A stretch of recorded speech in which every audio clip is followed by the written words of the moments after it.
हरे कृष्णा भक्तों, राधे राधे। कैसे हैं आप सब? उम्मीद करती हूँ कि आप लोग अच्छे होंगे। आज हम बात करेंगे कि सुबह जब हम ठाकुर जी का दर्शन करते हैं तो हमें किन बातों का विशेष ध्यान रखते हैं।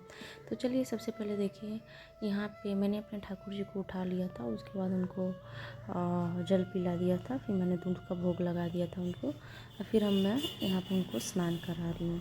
देखिए, आप जब भी स्नान कराएं या फिर जो भी भोग लगाएं तो उसमें तुलसी दल अवश्य डालें। यदि आपके पास फूल नहीं है तो कोई बात नहीं है, आप जो कुछ भी आपके पास है उसको समर्पित कर दीजिए ठाकुर जी से। और यहाँ पे देखिए, मैंने जब उनको स्नान करा दिया था, आप पहले अच्छे से उनको पोंछ लीजिए ताकि उनके शरीर पे कोई भी दाग धब्बा ना रहे। यहाँ पे मैंने इत्र लिया है, इत्र से उनको मालिश ज़रूर करिए।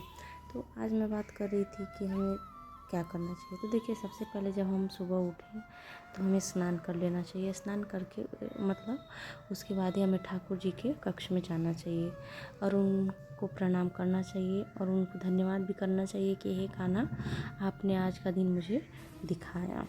तो उसके बाद आप क्या करिए, सबसे पहले आप उनको उठा लीजिए। आप अपने मौसम के हिसाब से आप उनको जल का भोग लगाइए और सुबह उनको दूध का भी भोग लगाइए, क्योंकि वो हमारे छोटे लाला हैं। बहुत ही लाड प्यार से उनको उठाइए। उठाने के बाद क्या करें कि आप उनको स्नान वगैरह करा दीजिए, उनको श्रृंगार कर दीजिए। जो भी आपके घर में सात्विक भोजन बनता है उसको उनको भोग लगा दीजिए। यदि आपके घर में सात्विक भोजन नहीं बनता है तो आप फल फूल दूध दही जो भी आपके पास है आप उनको भोग लगा दीजिए। उसमें तुलसी दल अवश्य डालिए। तो यहाँ पे मैं बात करी थी सुबह हमें क्या करना। तो देखिए, हमने अभी कहा कि स्नान वगैरह कर लीजिए आप ठाकुर जी के पास। उसके बाद आप उनकी आरती कर लीजिए, दीपक दिखाइए और मतलब आपके जैसे आपकी परंपरा है आप उनका वैसे ही पूजा पाठ करिए। उनके सामने नाम कीर्तन करिए। आप चाहे तो गीता का पाठ भी कर सकते हैं। देखिए, क्या होता है ना कि अगर हम पूजा पाठ करते हैं, ठाकुर जी की सेवा करते हैं तो हमारा मन बहुत ही शांत रहता है, क्योंकि वैसे ही भीड़ भाड़ की दुनिया में हर इंसान बहुत ही अशांत है। तो इसीलिए हमें ठाकुर जी की पूजा अवश्य करना चाहिए। यहाँ पे देखिए, मैंने उनको दर्पण दिखा दिया है, क्योंकि हर इंसान को अपना श्रृंगार करने के बाद दर्पण की बहुत ज़रूरत होती है। तो ये देखिए, हमारे ठाकुर जी हैं। यहाँ पे मैंने उनको भोग लगा दिया था, जो भी मेरे घर सात्विक भोजन बना था। अब जब भी आप भोग लगाएं उनको तो आप या तो घंटी बजाइए या तो ताली बजाइए और उनसे कहिए, ठाकुर जी आइए, कृपा करके भोजन स्वीकार करिए।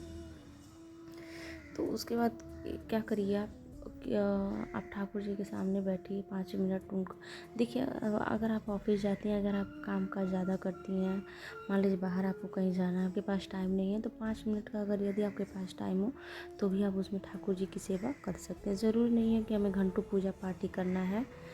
आपके पास जो टाइम हो, जितना टाइम हो, आप ठाकुर जी की सेवा अवश्य ही करें। अगर आप वीडियो अच्छा लगा हो तो कृपया करके लाइक करें, शेयर करें, आप सब्सक्राइब भी करें। कमेंट में राधे राधे ज़रूर लिखें कि आप ठाकुर जी की सेवा कैसे करते हैं। यहाँ पे देखिए, मैंने अपने ठाकुर जी कैसे श्रृंगार किया है। अगर आपको वीडियो अच्छी लगी हो तो कमेंट में राधे राधे ज़रूर लिखिएगा।